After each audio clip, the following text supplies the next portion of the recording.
Olá, seja muito bem-vindo a mais um episódio do Lasercast. Hoje o tema do nosso encontro é um bate-papo sobre o uso do laser em odontopediatria. E para conversar comigo sobre esse tema, que é extremamente relevante, eu trouxe ninguém mais do que o professor Dr. Ricardo Sparo Navarro. Seja muito bem-vindo. É um prazer receber você hoje aqui, falando desse tema que é tão especial, ele é tão importante dentro da nossa prática clínica, né? É um prazer te receber, prazer saber que você estava disponível para vir hoje aqui, mesmo na sua correria do dia a dia. Então, tenho certeza que o nosso papo vai ser muito proveitoso. Muito. Né? E para quem não conhece, o professor Ricardo, ele é cirurgião dentista, ele é mestre e especialista em dentística pela UFAUSP, doutor e especialista em odontopediatria pela UFAUSP também, tem pós-graduação em bioengenharia, habilitado em laser terapia, é professor, né? Ele é professor e pesquisador nos cursos de pós-graduação e graduação da Universidade do Brasil, e ele tem aí uma linha de pesquisa muito voltada para as áreas, então, de biotecnologia, fotônica e biomateriais. E, obviamente, muita experiência em laser terapia. Ele trabalha com laser há mais de 20, quase 30 anos, se não for mais, né? Mas ele trabalha há muito tempo. Tem uma bagagem muito importante e eu tenho certeza que todos vocês vão aproveitar muito o conteúdo que ele vai compartilhar conosco aqui, né? Muito bom. Muito bem. Obrigado, Luana, pelo convite. É um prazer estar contigo, que é uma pessoa que eu admiro tanto, que não só estudiosa dos lasers, estudiosa da odontologia, e é associando o laser na odontologia e na saúde, né, há tantos anos também, clínica, pesquisadora, e nós temos, acho que o pensamento em comum, né, como muitos que estão aqui, né, nesse podcast, é trazer benefícios aos nossos pacientes. Né? Que é quem, o nosso consumidor final, né? Eles merecem fazer o melhor por eles, isso mesmo. É isso aí. E olha só, Ricardo, mesmo eu não sendo odontopediatra, né, eu atuo mais, a minha especialidade é pacientes com necessidades especiais, atuo em odonto hospitalar, mas nesse contexto eu percebo muito que um dos grupos que mais se beneficia da laser terapia é a odontopediatria. E é ali também que a gente percebe que se eles gostam e validam, é porque realmente funciona, né? Como é que você vê o uso do laser na odontopediatria? Olha, acredito assim, que o laser, ele tem uma aplicação, né, como a gente vê, em todas as áreas da saúde, né, na odontologia, em todas as especialidades, mas pensando de um modo global, né, a gente vai focar o clínico geral, o generalista e a odontopediatria, né, como uma clínica odontológica infantil. Então, na odontopediatria, a gente vai abordar desde prevenção, tratamento de doença cárie, doença periodontal, endodontia, terapia pulpar, lesões, tecidos moles, procedimento cirúrgico, quer dizer, você faz uma clínica, né, integrada infantil. Né? E nós vamos muito mais além, né, que é o que se preconiza na odontopediatria hoje, né, da atenção desde a gestante. Então, podemos atuar com laser nas gestantes, nas puérperas, né, que acabaram de ter os bebês, nos recém-nascidos, lactentes, os bebês, as crianças, até os adolescentes, né, que é o que engloba a odontopediatria. E muitas vezes esses nossos pacientes pediátricos, eles avançam pela vida toda e trazem depois os seus filhos, né? Então isso que a gente pensar, né, no laser, na odontopediatria, ele tem essas duas vertentes. Uma, aplicações em todos os procedimentos na cadeira odontológica. É laser na mesa, pronto para usar. E, dois, começa na mãe. Né? Muitas vezes, durante, né, todos os meses de gestação, após o nascimento, e aí a criança até chegar na sua fase adulta. Então, pensa, né, você poder propiciar benefícios a esses pacientes por toda a vida, né, até chegar na fase adulta. Pois é, e como é que você você acha que também introduzir a laser terapia, pensando no alta e no baixa, facilita a aceitação desses pacientes ao procedimento odontológico? Porque é uma terapia indolor, é uma luz, tem o contexto do óculos, que também já é algo que deixa o atendimento mais descontraído, né? Como é que Exato. você percebe a aceitação? Olha, assim, a gente vê hoje, né, que com as redes sociais e as informações, né, tem um lado muito bom, né, estamos aqui, né? Aham. Quer dizer, rede social, o paciente ter acesso à informação não é só ruim, não. É muito bom, desde que seja de forma séria, ética, como estamos fazendo aqui, né? Uhum. Então, os pacientes, muitas vezes as mães procuram os dentistas odontopediatras que trabalham com lasers. Eu conheço muitos odontopediatras que não trabalham com lasers e muitas vezes eu vou, né, sou chamado a participar nas clínicas, atender pacientes, levando laser, muitas vezes laser de alta potência, para atender esses pacientes de colegas. Então, tantas vezes, quando se fala, né, para a mãe, olha, a criança precisa fazer um procedimento cirúrgico, né, a mãe já vem com essa informação, porque muitas vezes os pais já foram submetidos a procedimentos com lasers, procedimentos estéticos, corpóreos, né, feitos com lasers. Então, já há esse conhecimento. Em relação à criança, qualquer procedimento que seja feito na criança, nós temos que trabalhar o comportamento dela, adequado com a sua faixa etária. Então, nós temos técnicas, né, recursos técnicos para gerenciar o comportamento da criança. Então, mostrar a luz guia do laser, mostrar o equipamento, até acionar o equipamento numa determinada superfície, mostrar os óculos. Então, a gente faz essa modelagem do comportamento, fala, mostra e faz, dessensibiliza, tom de voz. Então, quer dizer, nós temos técnicas para utilizar bonecos. Então, a gente mostra a luz guia na mão de um boneco, mostra na mão da mãe, ou do irmão mais velho, ou uma outra criança, até chegar a mostrar na mão da criança. Então, quer dizer, a gente... tudo que a gente faz na cadeira odontológica, nós temos que apresentar para a criança previamente. Então, o arsenal do laser, quer seja baixa, alta potência, nós vamos também dessensibilizar essa criança. Outro fator é o fator lúdico dos lasers. Então, muitas vezes a criança já vem com aquela imagem, né, dos desenhos, da luz, né, e já conhece o raio laser. Então, já não é algo totalmente estranho, diferente para ela. E aí, com isso, a gente consegue uma boa aproximação.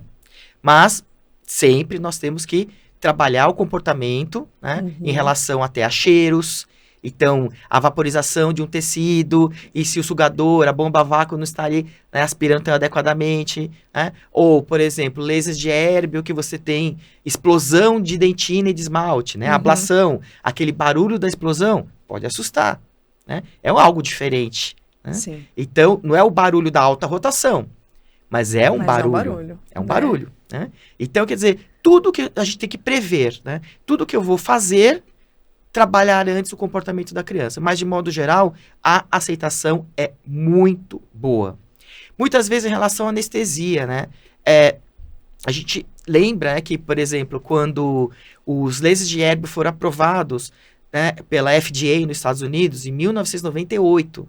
Então, a propaganda maciça nos Estados Unidos era dos odontopediatras. Tratamento de cárie sem dor, sem dor, sem choro, sem anestesia. Né? Temos que rever isso. Né? Por quê? Não necessariamente dor é muito relativa. Muitas vezes você precisa anestesiar. Claro que laser de hérbio é muito superficial, a interação com água, o aquecimento é muito pequeno, o tecido que aquece, ele sai, né? Ele explode, né, o tecido. Então, há um baixo aquecimento do dente, mas em falar em não usar mais anestesia, temos que ter cautela. Né? Podemos falar em usar menos anestesia. Muitos procedimentos de tecidos moles, com lasers de diodo, lasers de neodímio, mesmo hérbio, né? O que vai levar à dor é o aquecimento. Então, se você controlar parâmetros, se você controlar a refrigeração, a bomba a vácuo, irrigar o tecido, intermitência, parar, né? Parar várias vezes, né? Umedecer com uma gase umedecida em solução fisiológica. Então, refrigerar o tecido, provavelmente vai ter menos dor. Então, você consegue muitos procedimentos de gengivoplastias, gengivectomias com anestésico tópico. Né? Agora, tem situações que você precisa de infiltrativo. E a gente percebe que mesmo precisando de infiltrativo, muitas vezes a quantidade de anestésico é menor. Então é mais rápido, dinâmico, né? Exatamente. Também facilita na hora da prática clínica. Eu já peguei alguns casos de pericoronarite, por exemplo, e que também é desafiador quando o paciente é mais jovem. Ainda que a gente precise anestesiar, a pequena quantidade ali Muito só no lugar menos. da irradiação Exatamente. já facilita também. Mas se a gente pensar na nossa rotina mesmo, né, o que a grande maioria acaba fazendo, tendo mais acesso, é o laser de baixa potência Exatamente. para promoção da fotobiomodulação. Eu sei que são diversas as indicações clínicas dentro da odontopediatria. Cita algumas das principais que você acredita aí que podem contribuir. Olha, são infinitas, como você falou, né? Então, a gente deixar o equipamento laser em cima da mesa, pronto para ser usado, e nós vamos começar assim, por exemplo, qualquer procedimento que você realize e que vai gerar um trauma e posteriormente gerar inflamação, edema e dor, já vamos pensar no laser de baixa potência para modular o processo inflamatório. Então, reduzir ou até eliminar o uso de analgésicos, e principalmente anti-inflamatórios. Então, pós-trauma dentoalveolar, né? A gente fala, a criança sofreu uma queda, houve a avulsão do elemento dental, descido, ou permanente, ou mesmo né, foi o impacto que levou a uma subluxação, intrusão. Quer dizer, no momento que procura o dentista para o atendimento odontológico, nós vamos, paralelo ao procedimento clínico odontológico, entrar com laser. Pós-cirurgias, né, então cirurgias, exodontias de dentes descidos, pós-terapia pulpar de dentes descidos, que geram um processo inflamatório nos tecidos periapicais, né, lesões traumáticas, muitas vezes as crianças comem um alimento quente e queimam, ou se ferem com o objeto. Se ferem, ou às vezes realiza um procedimento odontológico com anestesia, vai para casa e se morde e gera um trauma, um edema, a mesma coisa. Traumas, por exemplo, de aparelhos ortodônticos, né, que geram úlceras traumáticas. Pensando assim, eu falo assim, do início ao fim, por exemplo, você faz um tratamento e faz o isolamento absoluto, você remove o grampo, machucou, agrediu a gengiva, já entra o laser ali. Aí, se durante esse procedimento for procedimento de restauração, já entrar com o laser para diminuir a sensibilidade pulpar pós-restaurações. Ou terapia pulpar, entrou com laser nos tecidos periapicais para modular o processo inflamatório. Edema. Aí, assim, para mim, que antes da criança, duas situações que antes da criança sair da cadeira. Uma é onde injetou anestésico, ou infiltrativo, ou bloqueio. Então, aplicar o laser na área onde entrou a agulha e pontos adjacentes ao redor e no trajeto do nervo para acelerar a eliminação do anestésico. Então, a sensação ruim. Interessante. E, aliado a isso, não precisa nem da colaboração da criança de boca fechada, a irradiar gânglios linfáticos cervicais, submandibulares, submentonianos, para também levar uma drenagem linfática e também acelerar a eliminação da anestesia. Tem até alguns profissionais que usam clusters, né? Que tem várias saídas de luz. Ótimo. Por exemplo, é que a minha atuação é mais hospitalar e acabo atendendo um ou outro caso de pediatria. Eu não quero abrir a boca, hoje está emburrado, está chateado com todo o tratamento e é compreensível, né? Eles estão num momento muito ruim. Muito ruim. Fica com aquela boca ou estão dormindo. E os clusters extra-oral, poxa vida, também contribuem, né? Como a gente fica feliz, né, de acompanhar nesses anos todos, né, Luana? A gente viu os equipamentos de lasers de mesa, né, que muitas vezes, financeiramente, você tinha um comprimento de onda só, 2 já era mais caro, né? Aí depois vieram com os 2 juntos, mais caros. Aí surgiram os lasers de caneta, os portáteis, com vermelho e infravermelho juntos, e agora a gente está na época dos clusters, que são incríveis. Então, você fazer essas radiações extrabucais, ou na entrada da boca, né? Quer dizer, mesmo que as crianças com mucosite, as crianças com lesões bucais, candidíase, você possibilitar, com uma mínima abertura de boca, irradiar na entrada da boca, orofaringe, e fazer radiações na face. Então, qualquer procedimento que você faça dentro da boca, você pode irradiar dentro e complementar fora, ou só irradiar fora. Sabendo, né? Não deixar de irradiar, Não deixar de irradiar. Porque a gente tem essas possibilidades. A gente entende que existem limitações. Sim. Não é sempre que a criança está, né, querendo no momento dela. Mas a gente... E o mínimo que você consiga fazer de laser intrabucal, ou se puder complementar extrabucal, já vai ter uma ação Com positiva. certeza. Certamente. Eu sou também né? super a favor Super. disso. Às vezes muitos colegas falam assim, mas mal eu tô conseguindo pôr a ponteira do laser dentro da boca, fazendo aqueles pontos que está ali no livro, encostando na mucosa como está ali no livro. O quanto você conseguir irradiar naquela área Já está vai ótimo. E aí complementa extrabucal. É isso aí. Agora, uma coisa que pelo menos eu tenho essa percepção, eu não sei você, mas muito questionada por profissionais, é que assim, não só essas lesões orais que você comentou acometem a odontopediatria. Eles também têm infecções oportunistas de monte. Muitas. Né? Principalmente na odontopediatria, a gente encontra, diagnostica uma série delas. Só que eu percebo muitos profissionais com receio de fazer a terapia fotodinâmica antimicrobiana em paciente pediátrico. Eles me questionam porque eles não entendem se a concentração do corante, né, do fotossensibilizador, vai interferir, vai prejudicar, se é segura, assim como eles ficam receosos de uma energia muito alta prejudicar o reparo, né? Eu já sei a sua opinião, mas eu acho muito interessante a gente abrir essa discussão, alertar, porque, poxa vida, muitas vezes o profissional está perdendo uma baita oportunidade, né? Sim, sim.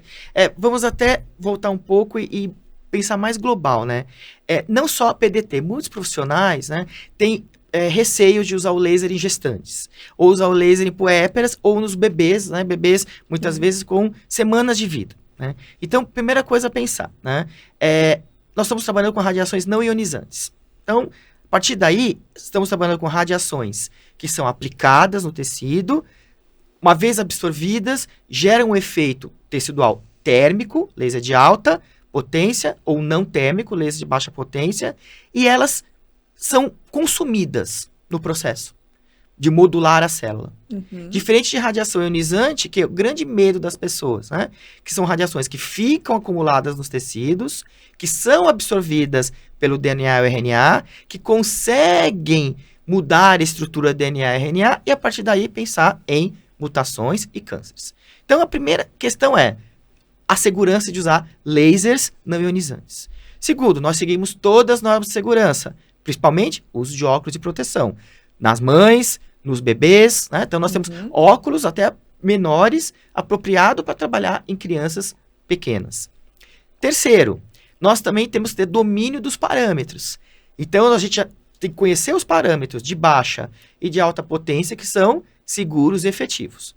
Então, quer dizer, já de cara a gente está pensando, tanto baixa, alta ou na PDT, nós temos normas de segurança a serem seguidas. Quarto, né, que muitas vezes, né, se questiona, você vai trabalhar com gestantes, você vai irradiar. A nossa área odontológica é cabeça, né? A grande preocupação, por mais que você possa pensar em lasers terapeutas, que vão trabalhar radiações no corpo todo, ok, né? Mas a gente vai, né, se limitar a não irradiar a área de baixo ventre no último trimestre. Né? Então, pensando em odontologia, odontopediatria, nós temos muita segurança em trabalhar com essas radiações. Pensando na PDT, para que ocorra a PDT de forma efetiva, a gente precisa de um fotossensibilizador, né, um corante, que absorva aquela luz. Então, classicamente, azul de metileno, que absorve laser vermelho, ou LED vermelho. E oxigênio, né? Precisa desses 3 requisitos. E os fotossensibilizadores, eles em concentrações altas, eles são tóxicos. Eles matam micro-organismos, né? E podem manchar estruturas dentais. Então, nós vamos trabalhar com concentrações baixas, que foram testadas no laboratório previamente, que são seguras para diferentes linhagens celulares. Então, fibroblasto de polpa, fibroblasto de gengiva, mucosa. Inclusive de criança. E de criança. Então, vamos basicamente trabalhar em concentrações que são seguras para o hospedeiro, que vão absorver a fonte de luz, gerar as espécies reativas e promover a morte microbiana. Então, quanto ao fotossensibilizador, não há essa questão de toxicidade. Inclusive, a gente tem, né, muitos relatos na literatura, até estudos, de candidíase oral em bebês, ou em crianças, né, maiores, onde a criança bochecha, pacientes, né, especiais, pacientes hospitalizados, que têm candidíase bucal, que você aplica o azul de metileno boca toda e a criança pode engolir sem problema nenhum. Hoje nós temos azul de metileno líquido, gel e até pirulitos de azul de metileno. Então a criança tem total segurança quanto a isso. Se a gente tiver pensar em mais uma questão do azul de metileno, ele é usado há muitos anos na área médica, usado na área oncológica, como pacientes, muitas vezes, em quimio, radioterapia, podem desenvolver, pode aumentar o nível de gás carbônico no sangue. E aí se injeta endovenoso azul de metileno para ele neutralizar o gás carbônico que está no sangue. Né? Então, quer dizer, ou pacientes que têm acidentes, né, intoxicação por gás carbônico. Então, quer dizer, ele é realmente seguro. Quanto às doses, né, que a gente vai utilizar o laser, a ideia é, quem mata o micro-organismo não é a luz, não é o azul de metileno, nem o oxigênio. É o produto desse processo fotoquímico de azul de metileno absorver luz, liberar elétrons ou energia e o oxigênio, né, formar espécies reativas e elas que vão matar os micro-organismos. Então, o nosso intuito é, quanto mais você puder ter contato desse trio, né, azul de metileno, luz e oxigênio no alvo, melhor a resposta. Então, classicamente, a literatura, os estudos laboratoriais e clínicos são em 9 joules. Laser vermelho para azul de metileno, nas diferentes concentrações. Claro que há alguns estudos, né, apontando para alguns tecidos que os 9 joules... Então, por exemplo, se você pensar num tecido que responde, mucosa e pele, contaminada, né, você pensar que nas primeiras sessões... você trabalhar os 9 joules, né, até para ter uma maior ação antimicrobiana, porque a carga microbiana é mais alta. Sem dúvida. E aí depois, conforme você vai observando a resposta, também a resposta do paciente imunológica. E aí você vai sentindo, será que eu continuo o PDT e mudo para laser de baixa para cicatrizar?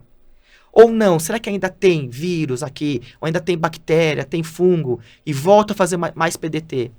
Mantenho a PDT nos 9 joules ou reduzo para 6, para 4? Né? É individual, né? É individual. Há estudos mostrando mesmo, estudos feitos em animais, né, em ratos, que realmente as feridas contaminadas, nas maiores energias, tiveram um atraso de reparação. E naquelas que foram trabalhadas com 4 joules, né, tiveram, além da ação antimicrobiana, um adequado tempo de reparação. Mas tudo uma questão individual. Individual. Até eu quero linkar, aproveitar essa discussão para dizer o seguinte, ainda que essas informações a gente tenha acompanhado, são reais mesmo, né? É dependente de tempo, a interação Exato. química depende desse tempo. Total. Não é porque, eventualmente, aquela criança não está muito agitada, não quer fazer, que a gente vai deixar de fazer. Perfeito, por perceber que não vou conseguir ficar os 3 minutos, enfim. Isso, né? A gente consegue resultado, mesmo com tempo reduzido. É o que eu falo, o laser, né, não só fotobiomodulação, mas terapia fotodinâmica, ele funciona tão bem, né, para uma ação de inflamação, dor e reparação, o outro para destruir, né, matar micro-organismos. Mas mesmo quando você tem limitações técnicas, funciona bem.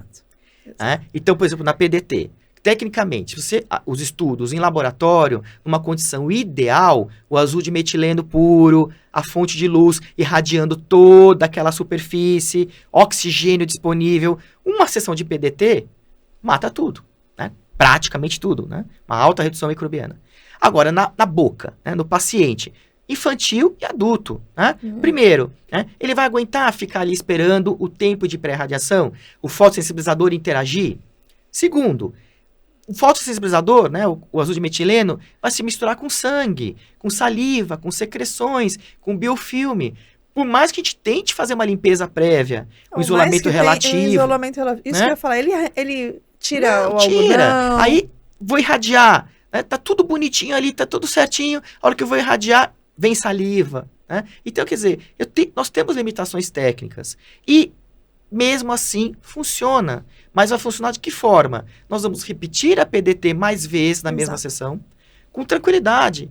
Você renova o azul de metileno, limpa a área, e faz novamente. Então, eu sempre falo, é individual, você tem que observar o grau de contaminação, o quanto você fez dentro daquela receita. Uhum. Eu fiz muito próximo do protocolo, ótimo. Provavelmente Não. já vai ser o suficiente. E você vai repetindo algumas vezes na mesma sessão e até várias sessões. Pra Porque chegar nada no impede resultado. de uma reavaliação, ainda que não, de repente seja depois de um dia, Exato. 2 dias. Exato. Eu via muito no hospital pacientes que não toleravam, caso de quelite, por exemplo. Eu deixei 1 minuto de tempo para irradiação e fiz mais 1 minuto de Pronto. irradiação. Foi o que ele E tolerou. foi ótimo. Arrancou minha mão, né? Isso. Não repetir no mesmo dia, porque ele tinha exame, ia sair com a fisioterapeuta. Cheguei no outro dia, e criança, né? A pediatria parece que é um milagre. É incrível. Eles respondem muito bem. Muito bem. Uma única sessão foi o suficiente, Então, mas é o que você falou, se eventualmente ainda tivesse a lesão, provavelmente seria menor, mas eu poderia repetir. Mais uma sessão de PDT. Pois é. Então Essa visão eu acho importante que as pessoas tenham. A gente tem que não deixe de fazer por questão, de fazer dessas limitações. E sempre pensar assim, o quanto você puder fazer, já está ótimo. Né? E porque muitos falam, mas o azul de metileno se misturou com sangue, entrou saliva, né, não consegui entrar tão bem com a ponteira do laser.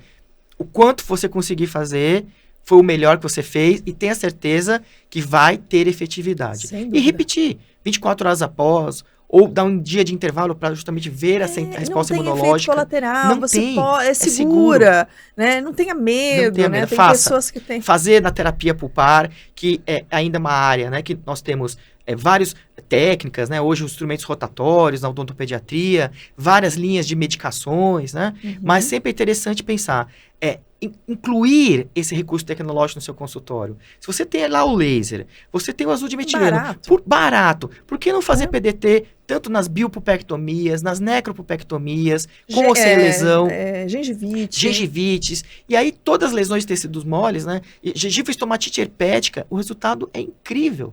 Você faz 1, 2, máximo 3 vezes de PDT na mesma sessão. Horas depois, você entra em contato com a mãe, ela fala, a criança já está tomando água, já está comendo, brincando. Eu vou falar do meu afilhado, que final do ano passado, evoluiu com muita dor.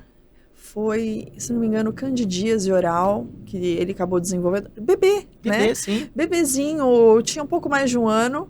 Tava sem mamar, tava com um estresse da família, da criança. Geral, Ele chorando mesmo, fui lá para casa da minha irmã, fiz PDT, ele mamou imediatamente.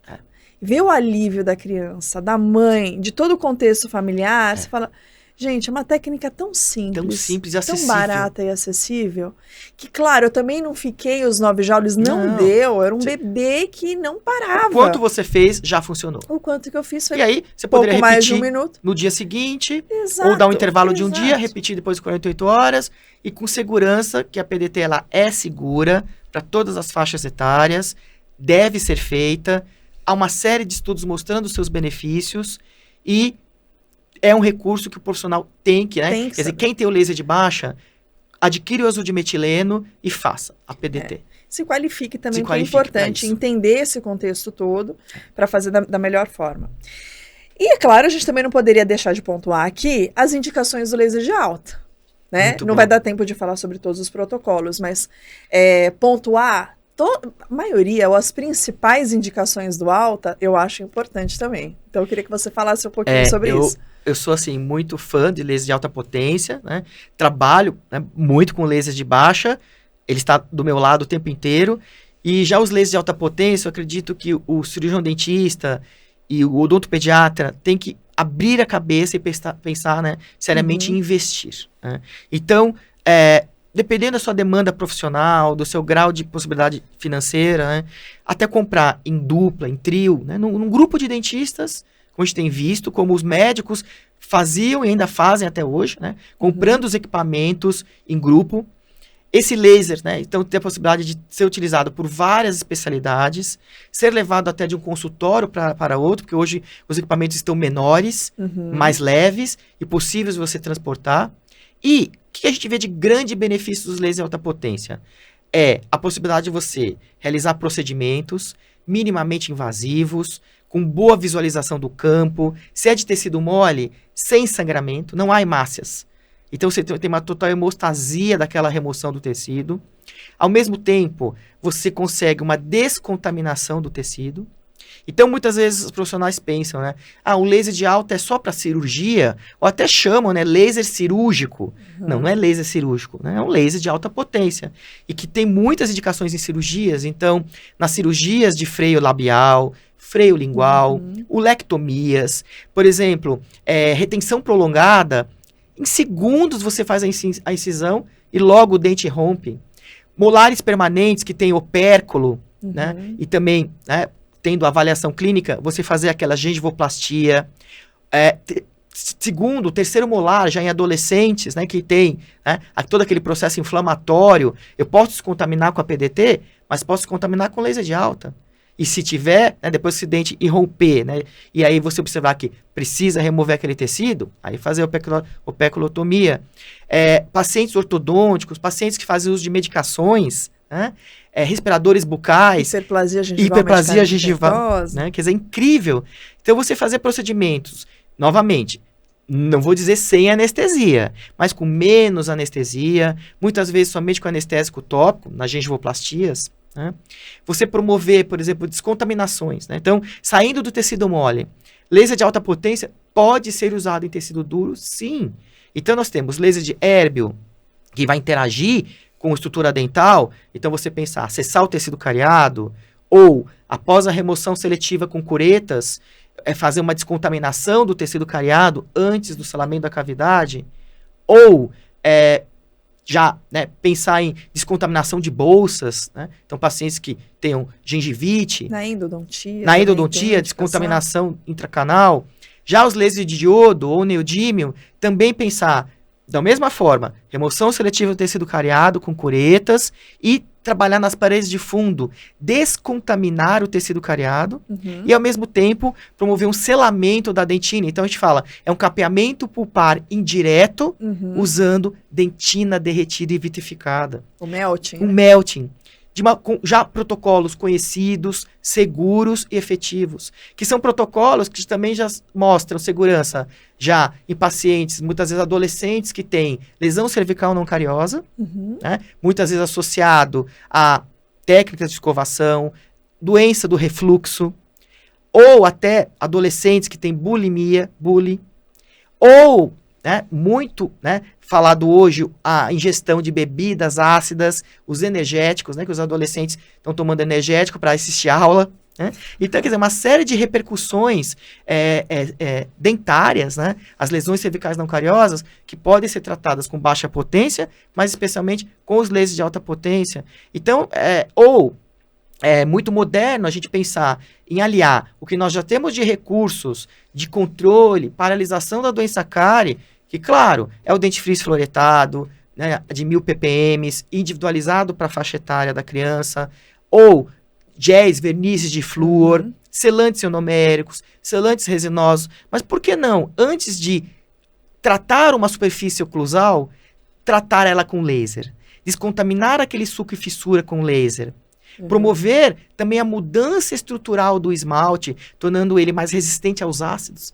Então, quer dizer, laser de alta potência é um universo para você trabalhar tecidos moles, descontaminação e tecidos duros dentais também. E isso reflete numa maior aceitação, não só das crianças, mas também dos pais. Também dos pais. Que porque acabam ficando mais a gente agrega seguros, valor ao tratamento, né? Valor. Então, muitos perguntam, quanto eu vou cobrar mais por laser, né? Eu faço a minha cirurgia, né, de fenectomia com tesoura, agora eu vou mudar para laser. Eu vou cobrar mais? Claro, você tem que cobrar mais. É uma tecnologia, é um benefício, é uma qualidade pós-operatório. Mas você não vai cobrar muito a mais, né? Todo procedimento que você vai fazer no consultório, quer seja com laser ou sem laser e depois associando um laser de baixa ou fazendo PDT. Você vai aumentar um percentual daquele procedimento, mas você vai diluir. A ideia é agregar valor aos procedimentos. Outra coisa o paciente veio para fazer tratamento de sensibilidade no HMI. É isso. Ou veio para fazer tratamento de crianças que têm paralisia de Bell. Ou herpes, crianças que chegam que com... o contexto é diferente nessa abordagem. Né? É o orçamento das sessões de laser. Aí sim. É isso. Né? Mucosite oral, orçamento Dentro das da sessões de sessão. laser. Mas o profissional tem que pensar, né? Aquele profissional, a gente vê a diferença nítida, que usa o laser pontualmente em alguns procedimentos, ele quer cobrar muito pelo laser, porque ele usa pouco. Uhum. Agora, aquele profissional que o laser é usado em todo momento na clínica, para ele é natural. É. Ele às vezes até esquece de cobrar. Então, por isso que ele tem que pensar. Só que ele agrega o valor, Agregou fideliza valor. o paciente, ele Pronto. acaba ganhando indiretamente. Indiretamente, né? porque os pais percebem os benefícios Exato. de quando usou o laser. Bom, eu ficaria conversando Já? com você Não é possível. muito, Não. mas infelizmente Que legal. deu nosso tempo, mas fica aquilo, né? Eu vou ter que te chamar de novo para uma outra conversa, a gente Tentaremos, falar com certeza. pontualmente para várias dessas aplicações, rende mais encontros, mais podcasts. Eu fico apaixonada quando eu escuto, né? E vejo o quanto realmente a gente pode agregar. Muito, né? agregar o quanto é muito. amplo, o quanto é importante. Eu espero ter inspirado outros dentistas, encorajado pais e pacientes a seguirem aí com profissionais sérios e que entregam essa tecnologia de forma responsável. Então, muito obrigada, viu? Eu que agradeço, Luana, a Pelo oportunidade. seu Né? aceite, viu? Incentivar as pessoas a estudar, investir no estudo do laser, né? Usar, né? Quando a gente usa, gera dúvida. E a dúvida, inquietude que faz você procurar o estudo. Então, invistam em estudos, invistam em habilitações. Após a habilitação não é o final, é o início do início. Então, continuem se atualizando, continuem assistindo podcasts, seguindo pessoas sérias, né? Pessoas que estudam, investindo em eventos, em congressos, muitos deles hoje online. Então, continue investindo no estudo do laser para estar atualizado, né? aos novos equipamentos, aos novos protocolos, parâmetros. Muito obrigado pela oportunidade. Eu que agradeço. Então, para você que ficou conosco, agradeço você também por essa participação e eu te encontro no nosso próximo podcast. Até lá. Caramba, não, foi 5 minutos.